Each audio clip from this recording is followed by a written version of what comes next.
Hola, buenos días.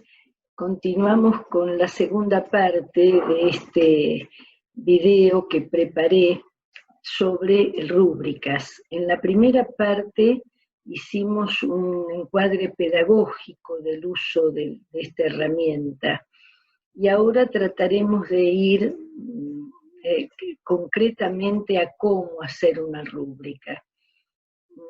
Quisiera comentar que en uno de los últimos talleres en los que estuve, alguien en la evaluación del curso dijo: aprendí, pero no sé si lo puedo hacer solo.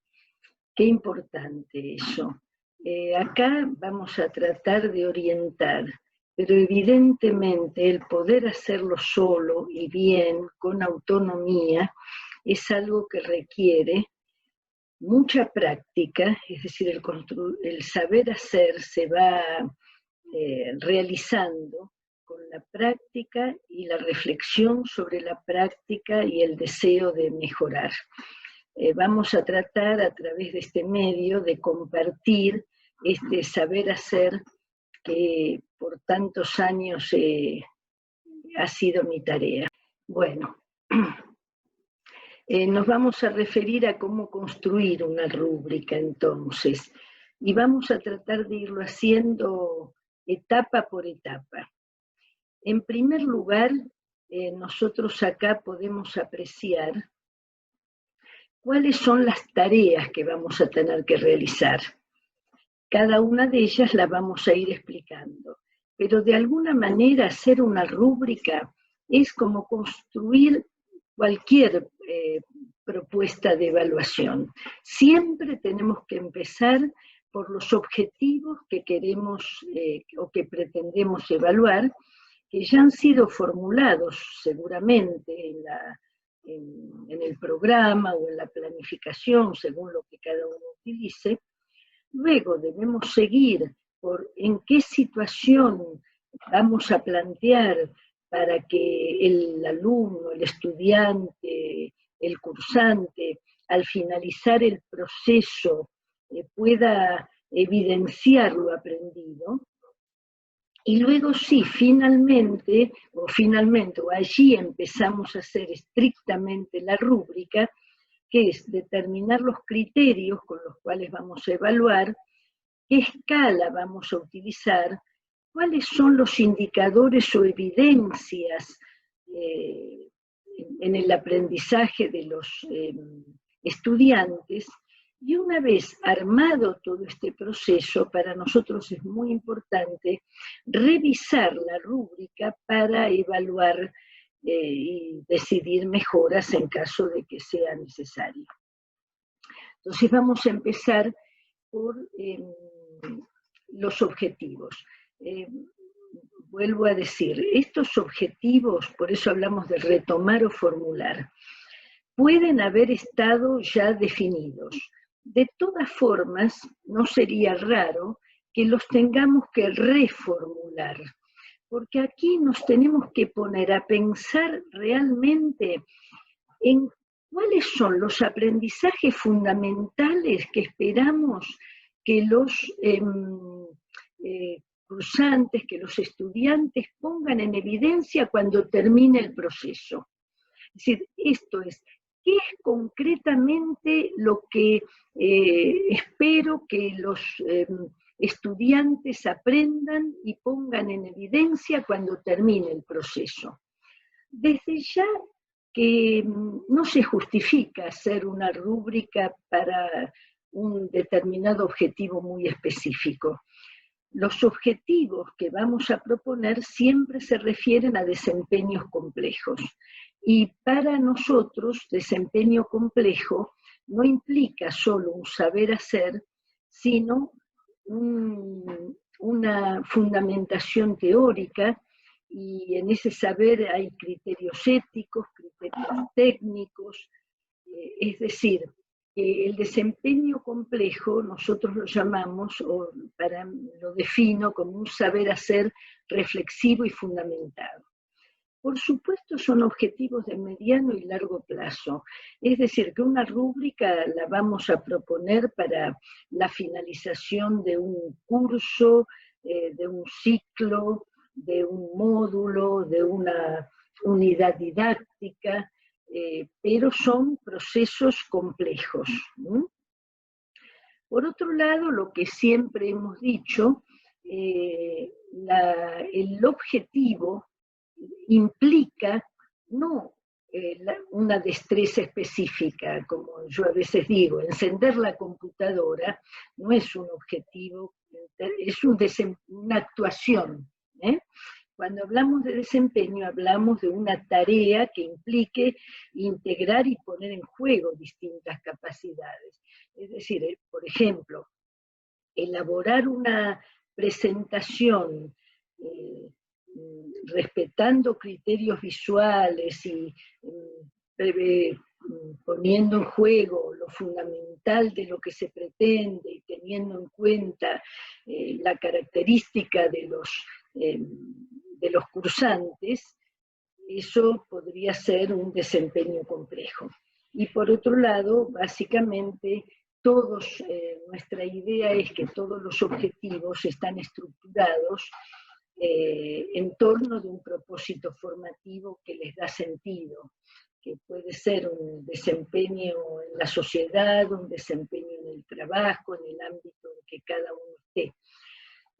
Y evidentemente que sean significativos para los cursantes, para los estudiantes. Acá pusimos dos posibles ejemplos, pero más que nada para enfatizar, son ejemplos genéricos, pero para enfatizar que una buena formulación de un objetivo para que le dé sentido a la rúbrica normalmente tiene tres partes, que acá pretendimos marcar con colores. Por un lado está el desempeño, en un caso es diagnosticar, en otro redactar. Lo que se pretende es que el cursante, al finalizar todo el proceso, sea capaz de diagnosticar. Esa sería la tarea, la competencia, la capacidad que él tiene que poner en juego, la capacidad compleja. ¿Qué cosa tiene que diagnosticar? Entonces, la segunda parte de todo objetivo expresado en términos de desempeños complejos es, él tiene que diagnosticar una situación y ponemos puntos suspensivos para decir, bueno, ¿qué situación? Una situación de pandemia, una situación educativa, una situación en el estado de salud. Bueno, esa situación la tiene que analizar desde el punto de vista geográfico, económico y político. Esto tiene que estar muy bien definido, ¿no es cierto? Porque si decimos diagnosticar, bueno, ¿qué es lo que debes diagnosticar? ¿En qué contexto? De la misma forma, en el otro objetivo, redactar. ¿Y qué debe redactar? Un ensayo sobre puntos suspensivos, eso lo ponen ustedes, pero lo importante es que lo que está en celeste es el contexto en el cual se pone en práctica o se delimita la tarea que el alumno debe realizar. Y luego, el tercer elemento, que puede ser, como ustedes ven, más o menos extenso, es donde decimos, bueno, va a diagnosticar una situación, pero ¿qué requisitos debe tener ese diagnóstico para hacer un buen diagnóstico? Es decir, va a diagnosticar la situación interpretando información relevante, leyendo bibliografía pertinente, teniendo en cuenta las variables que inciden, teniendo en cuenta directivas y planes de organismos responsables. En fin, de alguna manera, nosotros acá ya estamos pensando en cuáles serían los requisitos de un buen desempeño. los requisitos de un buen diagnóstico. De la misma manera, en el otro ejemplo, va a redactar un ensayo. ¿Y cuáles serían los requisitos de un buen ensayo? Y que domine el tema, que respete criterios de coherencia, que tenga en cuenta normas gramaticales y de estilo. Bueno, esto está hecho a partir de mi ignorancia en estos temas, solo a título de ejemplo y para que ustedes vean cómo se formula un objetivo en términos de desempeños complejos, que son los que normalmente se proponen para evaluar con una rúbrica. El segundo paso ya es, una vez definido para qué vamos a usar la rúbrica, qué es lo que pretendemos evaluar, debemos describir la situación o situaciones, cuanto más integradora la situación mejor, que vamos a proponer para que el estudiante pueda hacer visible lo aprendido, pueda poner en evidencia lo aprendido. ¿Qué situación vamos a proponer? Por ejemplo, si yo quiero evaluar a un docente, la mejor situación que le puedo proponer es que dé una clase, pero también puedo mirar los planes que realiza y sus propuestas de evaluación. Es decir, que todos esos son situaciones o documentación que a mí me van a permitir inferir la calidad en el desempeño del docente. Por eso acá decimos que se debe juzgar al cocinero por la manera como prepara la sopa.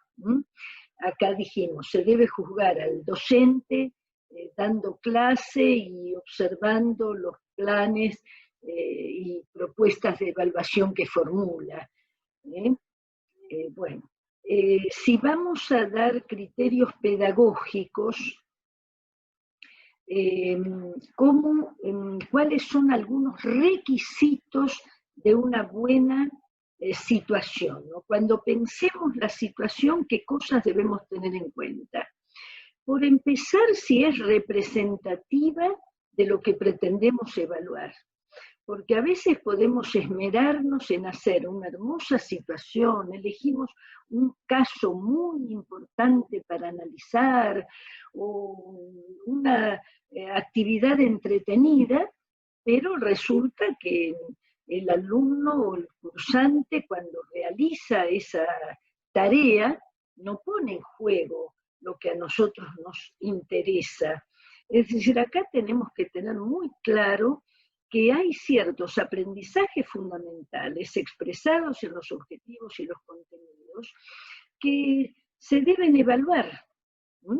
Entonces, de alguna manera la situación está al servicio de esos aprendizajes fundamentales y por otro lado al servicio de los estudiantes. Es decir, debe ser una situación que sea significativa, en la cual despertemos el deseo de resolverla, que no es solo interesante para mí, sino que esa situación, que incluso puede ser planteada al principio del proceso, aunque estemos pensando ahora en la evaluación al finalizar, y debe ser interesante, atractiva, significativa para el estudiante. Por otro lado, de alguna manera, lo hemos dicho, debe ser una situación que permita poner en juego los objetivos propuestos. Y en ese sentido, en la resolución se deben integrar capacidades, es decir, destrezas, conocimientos, criterios éticos, técnicos.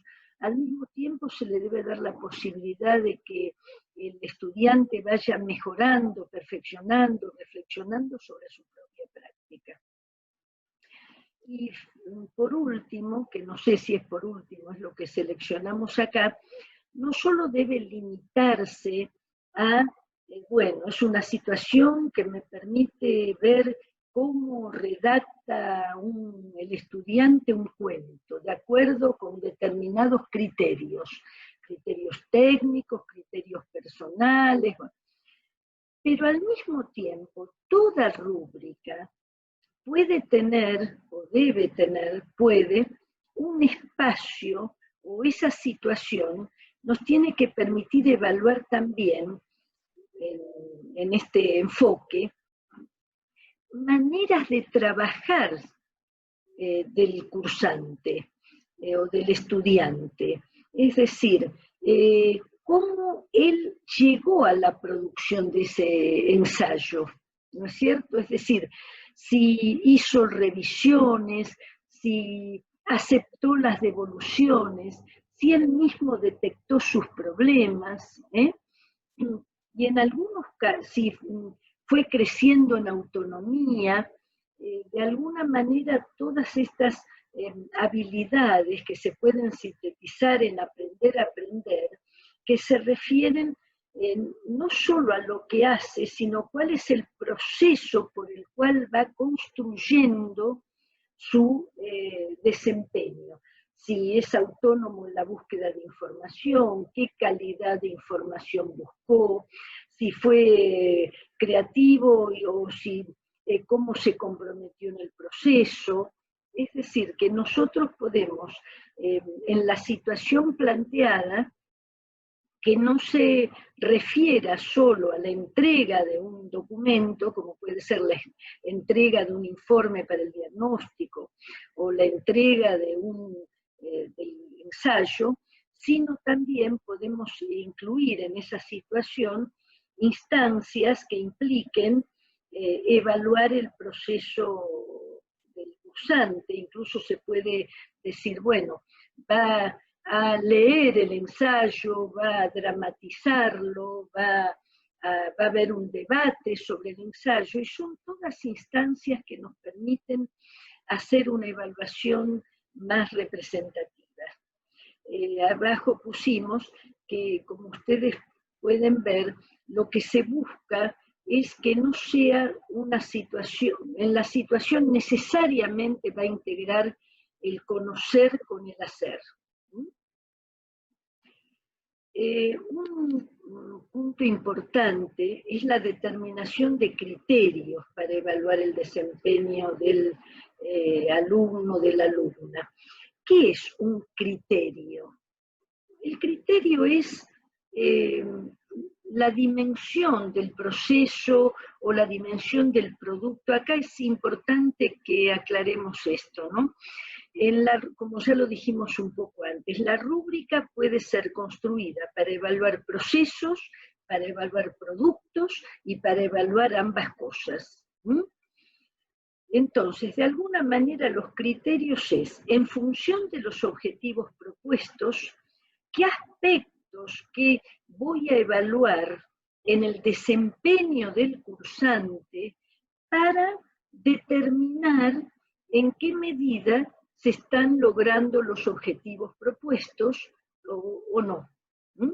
Acá hay que también enfatizar que estamos pensando que hay distintos niveles en los desempeños de los cursantes, de los estudiantes. ¿De qué dependen? De la autonomía, de la complejidad de la situación que pueden resolver, de la fundamentación más rica o más profunda, de la calidad de las decisiones que toman, en fin, del dominio de los criterios o de los procedimientos y del uso de buenos criterios. En fin, los desempeños van a tener distintos niveles de calidad. Y para ello, el tener en cuenta con qué criterios vamos a evaluar esos desempeños es sumamente importante.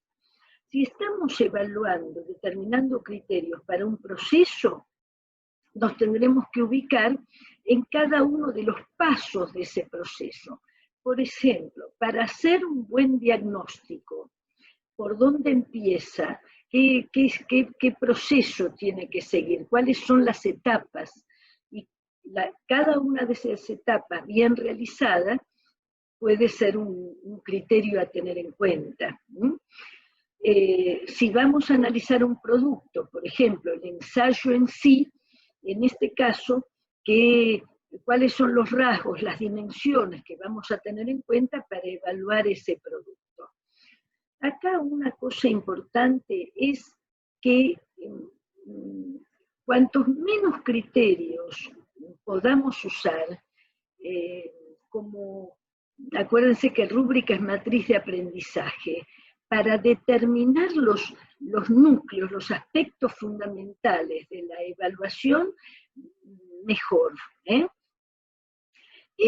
Otro tema importante es que la rúbrica es muy buena que la hagamos grupalmente, con otros docentes que comparten o son responsables también de un mismo objetivo. Pero sea que la hagamos individual o grupal, siempre es bueno conversar con otros para que nos ayuden en la definición de los mejores criterios, los más representativos, para evaluar lo que pretendemos evaluar. Acá habíamos pensado 2 ejemplos. Por ejemplo, para una producción escrita de un estudiante, algunos de los criterios pueden ser adecuación entre la producción y el tema, claridad, coherencia y cohesión, creatividad, vocabulario, legibilidad, adecuación a las convenciones ortográficas. En este caso estamos pensando en un ejemplo para matemática. ¿Cuáles son los aspectos fundamentales para evaluar la resolución de problemas?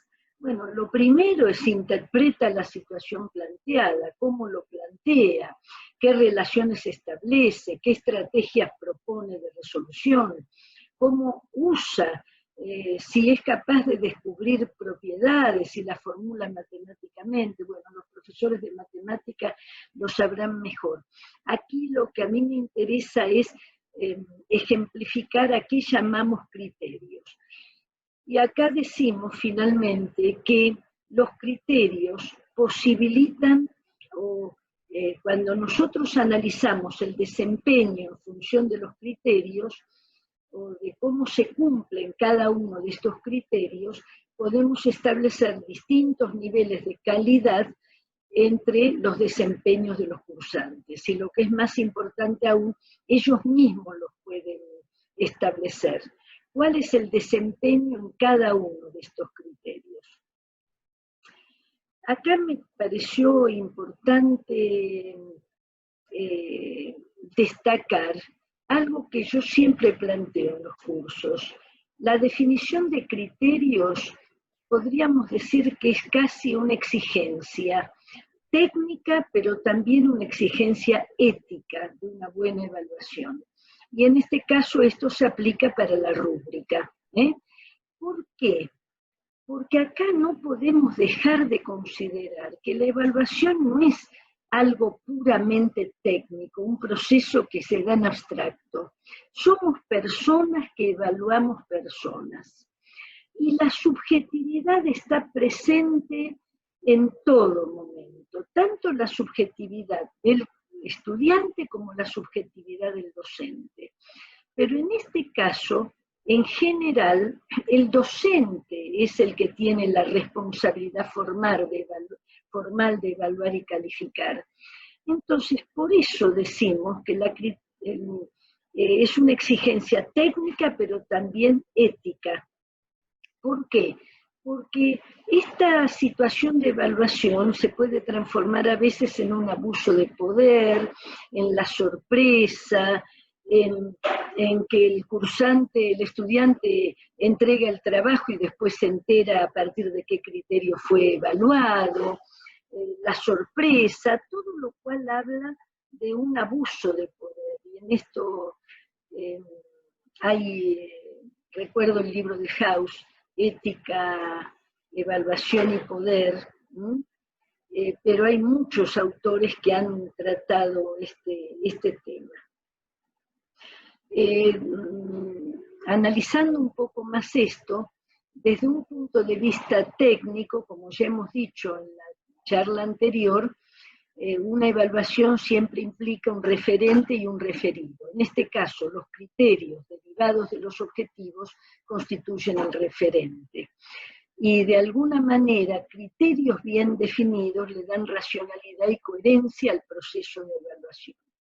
Como insistimos, deben ser conocidos y compartidos por los estudiantes desde el inicio del proceso. Y desde un punto de vista ético, no puedo decir, dudé mucho, no sé si reducen, procuran reducir la arbitrariedad. Esto realmente es un factor personal y de cada docente. Posibilitan la transparencia y previenen el abuso de poder. Todo esto, por supuesto, que queda librado a la decisión del evaluador, de quién tiene la responsabilidad del evaluador, y tratar de ser transparente, de hacer un buen uso del poder y de no ser arbitrario. Acá, para finalizar con este aspecto, la determinación de criterios sería el primer paso ya en la construcción de la rúbrica. Pero evidentemente los criterios, a medida que vamos construyendo la rúbrica, podemos irlos modificando, perfeccionando. Una vez definidos los criterios, tenemos que diseñar una escala de calidad. Y las escalas, hay una cosa que tenemos que determinar, es cuáles son los grados de la escala. En realidad no conviene hacer muchos grados porque luego es bastante difícil, pero personalmente sugiero hacer el nivel que consideraríamos mínimo o básico para una aprobación, es decir, el estudiante que no logra este nivel de desempeño no puede aprobar en este criterio, y el máximo. Después, si podemos, sería bueno hacer un intermedio. Es decir, que 3 grados de la escala es un número manejable para la situación en las cuales nosotros trabajamos. La escala numérica usa números, por supuesto, de 0 a 5, y la escala conceptual utiliza palabras. Hay distintos tipos de escala. Si estamos evaluando productos o procesos, una escala conceptual puede ser excelente, muy bueno, bueno, regular, insuficiente. En este caso yo había sugerido hacer excelente, bueno y el límite de lo aprobado. Pero bueno, eso queda a criterio de ustedes y de sus posibilidades y de las necesidades. A veces esta escala es de frecuencia, cuando queremos ver, bueno, cuántas veces asistió hubo comunicaciones por WhatsApp o hubo intervenciones en el foro. Nunca a veces, otras veces nos referimos a una intensidad, en algunos casos muy fuerte, débil. Bueno, la denominación de la escala dependerá de lo que querramos evaluar. Cuando vamos a definir la escala, la rúbrica, y la rúbrica es una escala que puede ser numérica o conceptual, pero básicamente es descriptiva. ¿Por qué? Porque no solo dice, bueno, estos son los criterios y estos son los niveles de la escala, sino que describe cada una de las celdas. Vamos a retomar o a refrescar lo que planteamos la otra vez. ¿Cuál es el formato de la rúbrica? En la columna de la izquierda van los criterios que ya hemos determinado. En el gráfico superior, la escala elegida, que puede ser numérica, conceptual y que implica celdas o determina y tiene niveles. Pueden ser 3 niveles, pueden ser 4, pueden ser 5, no sugiero más de 5, que en función de cada uno de los niveles nos quedan determinadas celdas.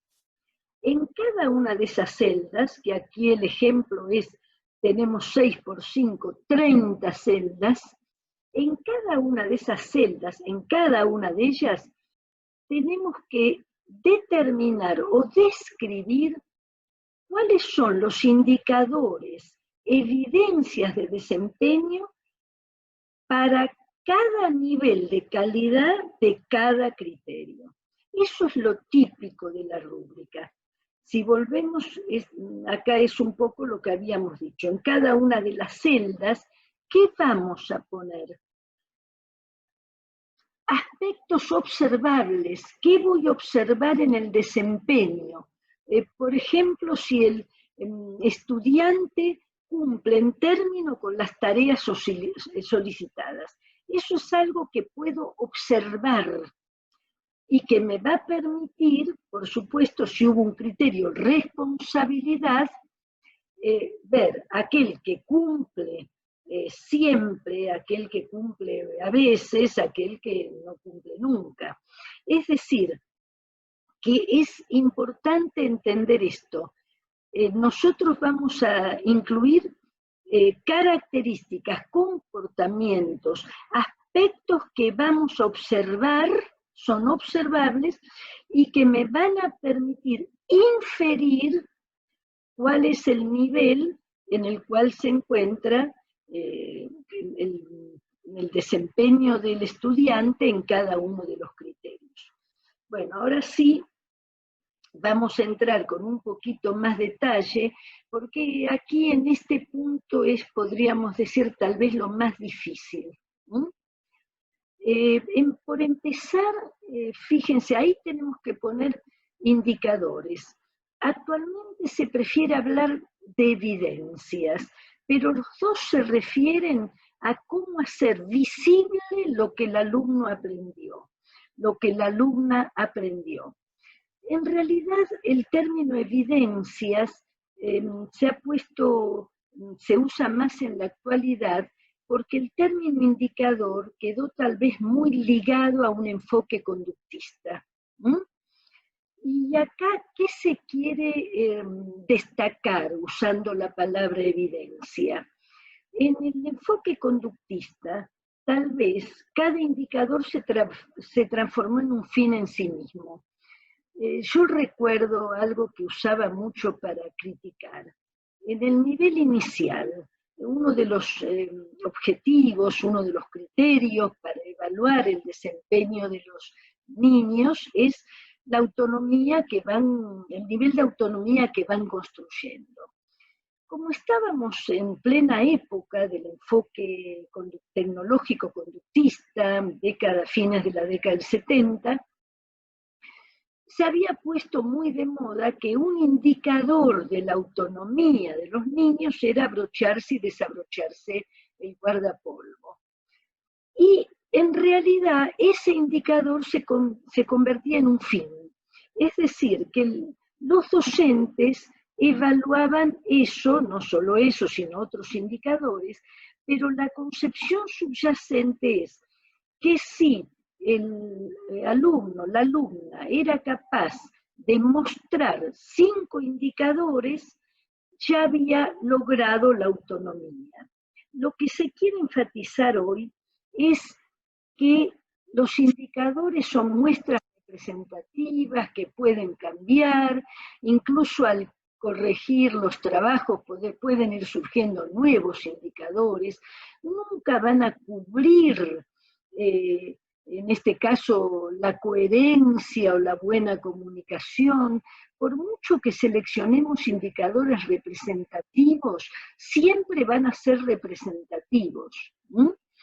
Es decir, nunca van a cubrir la capacidad compleja. Entonces tengamos conciencia de eso, que pueden ser estos indicadores y otros, pero de todas maneras tenemos que hacer un esfuerzo muy grande para que realmente los 4 o 5 indicadores que pongamos en cada celda sean representativos, adecuados y pertinentes. Acá hay dos consideraciones a tener en cuenta. Una falla, un error bastante común es decir, bueno, el máximo es que realice el procedimiento correctamente o en forma muy correcta. El otro es que lo realice correcta y el otro que lo realice en forma incorrecta. Y yo me quedo feliz completando las celdas de esa forma, poniendo un mente, ¿no? Adverbios terminados en mente, lo desarrolló completamente, lo desarrolló en forma más o menos completa. Esa forma de completar los indicadores de cada celda no es adecuada porque no dice nada. ¿Qué significa correctamente? ¿Qué significa completamente? Si otra persona tiene que usar esa rúbrica, ¿entiende? Por eso nosotros tenemos que hacer una descripción de aspectos que realmente podamos observar en el proceso o en el producto y que sean claros, que sean representativos. Por ejemplo, acá tratamos de escribir, esto sería una buena forma, creemos, de completar cada una de las celdas. Entonces, vamos a suponer que en el caso del cuento, estemos evaluando un criterio que denominamos creatividad. Entonces, ¿cómo hago yo para darme cuenta que el estudiante fue creativo? ¿Cómo se puede manifestar la creatividad? Y bueno, la primera podría ser, pensó personajes que caracterizó en forma imaginativa. Presentó situaciones novedosas que a otro no se le ocurrieron, lo encaró de una manera distinta. El texto fue desarrollado en una forma original, tal vez empezó por el final en lugar del principio y le buscó esta vuelta. Los diálogos son ingeniosos, el final fue imprevisto. Es decir, estos son caracterizaciones que al observar, al analizar el cuento, nosotros podemos ir viendo y de alguna manera, ¿qué va a pasar? Y puede ser, puede ser excelente, el sobresaliente, el muy bueno. Otro tal vez fue imaginativo, pero hizo el desarrollo no fue original. ¿Se dan cuenta cómo nos manejamos? Es decir, que a partir de esta descripción, que sería del desempeño de mayor calidad, nos da margen para ir describiendo objetivamente los otros niveles, ¿no es cierto? El bueno y el que considero no es creativo. Esto no significa que no pueda aprobar la producción del cuento, este es uno de los criterios. Pero bueno, creo que esto nos da pie para darnos cuenta cuál es la gran dificultad al elaborar la rúbrica. Acá tenemos otro ejemplo de trabajo en equipo. Y acá estamos lo mismo. Vamos a suponer que hayamos puesto un criterio que es que el estudiante participe y colabore activamente. La pregunta para completar las celdas es esta: ¿cómo me doy cuenta, cómo puedo darme cuenta de que el cursante participa? ¿Qué debe hacer para participar? Que yo pueda observar. Y yo en este caso estoy hablando mucho de que yo poniéndome en el lugar del docente, pero ya vamos a ver que también para que el mismo estudiante pueda observar. En este caso, si interviene, si participa, si colabora, cómo comunica sus conocimientos, cómo entrega el trabajo. Bueno, estamos ya finalizando, porque podríamos decir que desde el punto de vista técnico, la construcción de la rúbrica termina con la construcción de los indicadores y evidencias. Pero para nosotros, en nuestro enfoque, es absolutamente necesario el revisar la rúbrica una vez terminada. ¿Por qué? Por lo que dijimos antes, los criterios, los indicadores son construcciones personales o grupales. Entonces, nosotros recibimos en un diseño curricular un propósito formativo muy importante, construcción de ciudadanía responsable. Pero ahí tenemos que decir, en este contexto, para esta escuela, con estos estudiantes, ¿cuáles van a ser, qué situaciones vamos a proponer para evaluar la ciudadanía responsable y qué criterios vamos a tener en cuenta? Evidentemente hay ciertos criterios que esperemos sean comunes en todos los contextos, autonomía, cooperación, solidaridad, pero habrá en las situaciones planteadas y la rúbrica sí la tenemos que contextualizar. Como dijimos en una de las charlas, no podemos hablar, esto lo dijo Elsie Rockwell, de la escuela, sino de las escuelas, y más en esta época que estamos viviendo, ¿no? Entonces, como para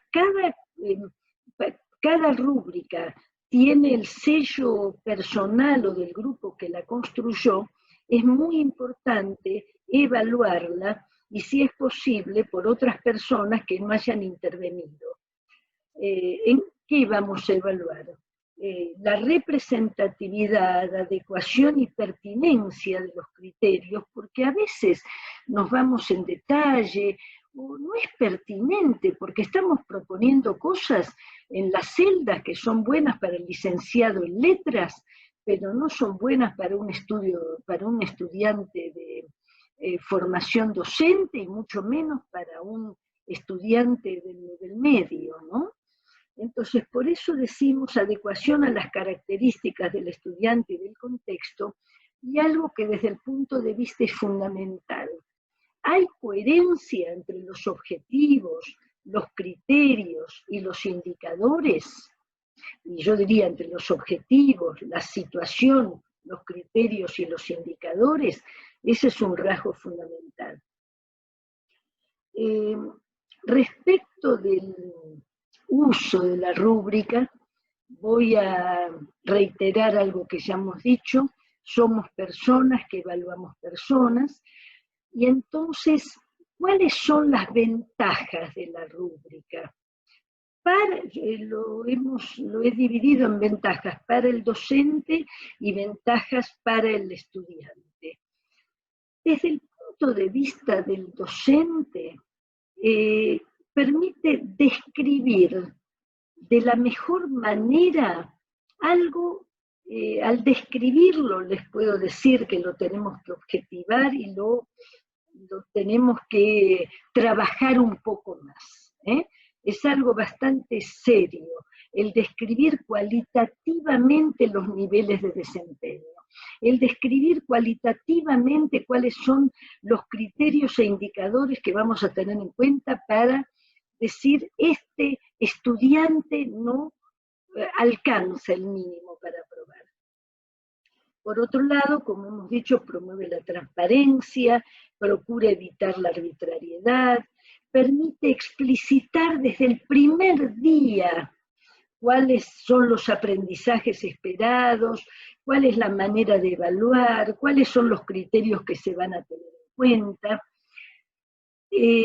Si la usamos la rúbrica desde el principio y al finalizar cada bloque de contenidos o cada unidad, me va dando una información importante para mejorar, para revisar, para profundizar lo hecho. Por supuesto, reduce la subjetividad y al mismo tiempo me permite también tener un instrumento en el que voy documentando el proceso, registrando. Esto me da también mucha tranquilidad cuando debo como informar principalmente en la escuela primaria y también en la escolaridad secundaria, cuando debemos hacer la devolución, ¿no es cierto?, a los padres y a los mismos estudiantes, me da un muy buen fundamento para la decisión tomada. Y para el estudiante, yo creo que es un instrumento fundamental para la construcción de la autonomía. Yo diría que un rasgo básico de los nuevos enfoques es, evidentemente el docente siempre va a ser responsable de la calificación y tiene la autoridad formal, pero que el cursante, el estudiante, vaya haciendo una autoevaluación, una reflexión para ir viendo en qué medida va avanzando. Yo creo que esto fortalece su compromiso y su responsabilidad. Evita esta situación de sorpresa o el hacer trabajos que no sabemos cómo los van a evaluar y que están hechos con consignas poco claras, que a veces se hacen así simplemente por no saber, o a veces un poco con intencionalidad, ¿no? Entonces, así el estudiante va a conocer desde el principio cuáles son los criterios, puede él mismo evaluar su trabajo antes de entregarlo, posibilita que al ser consciente, al poderse evaluar, él mismo puede ir regulando su proceso, viendo qué tiene que enfatizar, qué tiene que fortalecer. Acá recuerdo algo de una antigua compañera, ¿no?, que hablaba de la sospecha.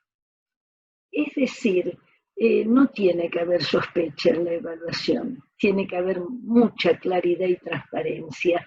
Y eso va a evitar que a veces nos estemos preocupando tanto de si el cursante se copia. Si el estudiante está comprometido con la tarea y él mismo asume el compromiso de una evaluación permanente, no solo de lo que él hace, sino de cómo se interacciona y también de la calidad de la tarea que hemos construido entre todos, y creo que haremos un buen uso de la rúbrica. Bueno, muchas gracias.